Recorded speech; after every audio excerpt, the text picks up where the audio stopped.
Well, joining me now is Arlen Belly. She's a mezzo-soprano with the music troupe, and also Dr. Anthony Norcott, Senior Lecturer from the Geller Institute of Ageing and Memory. Thanks so much for coming in. Dr. Norcott, to you first of all. So how did the idea for a dementia-friendly opera come about? It was serendipity, really.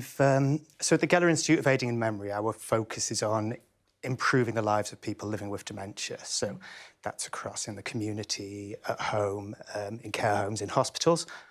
And I was lucky enough to meet Edward Lambert from the music troupe, and he was looking at ways to expand his operas. He wanted to move to new audiences, to new venues, and find a way to do that. And I sort of jokingly suggested, let's do a dementia-friendly opera.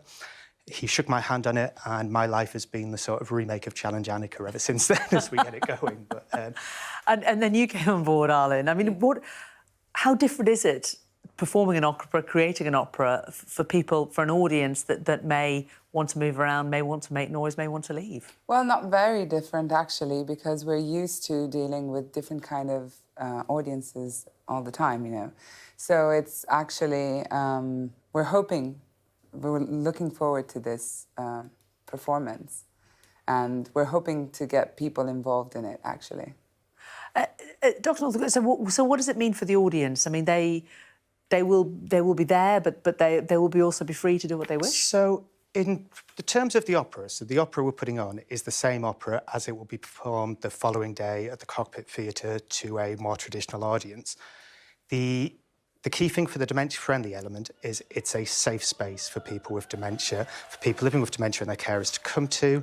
So all the front-of-house staff are dementia-friendly trained. Most of them are experts working with people with dementia from the Geller Institute.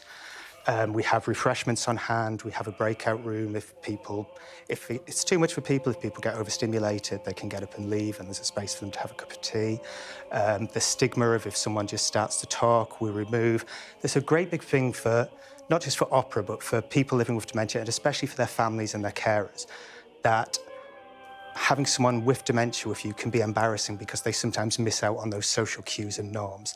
So, like talking in the cinema or in the theatre. So we're just taking that away so people can go there and feel safe while the performance is going on. And in terms of what the people with dementia digest, do those with dementia digest information differently? I mean, people living with dementia, obviously, a key feature of dementia is memory loss, but that doesn't mean people can't have new experiences and have fun and enjoyment in the moment.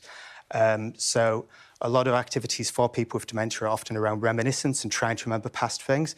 We're trying to do something different. We're trying to give them something in the moment and new memories for their families, for their carers, for their loved ones that are accompanying them.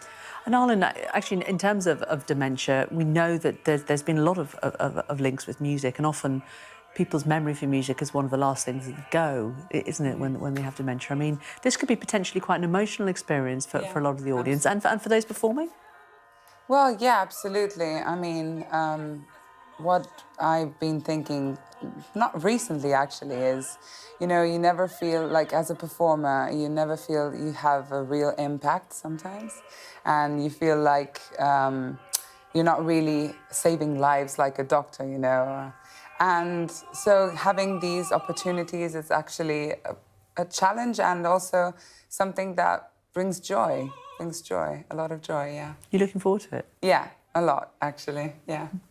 And do you think, Dr. Norcott, that, Anthony, that it could be expanded, that we could see more of these? That's the plan to take away from it. So this is to come up with a blueprint so that dementia-friendly operas, dementia-friendly events can be done in more places. So away from sort of city centre opera houses, as great as they are, but so you could do opera in Loughborough or Darlington or Luton, so that we make opera more accessible, and we're making the arts and events more accessible for people with dementia. So hopefully with what we do, we come up with a blueprint, and if somebody takes that blueprint and does it for reggae or stand-up comedy or anything else in the arts, that would be amazing. Well, best of luck with it. It sounds really fascinating. Dr. Anthony Norcott and Arlen Belly, great to speak to you both. Thank you. Thank you.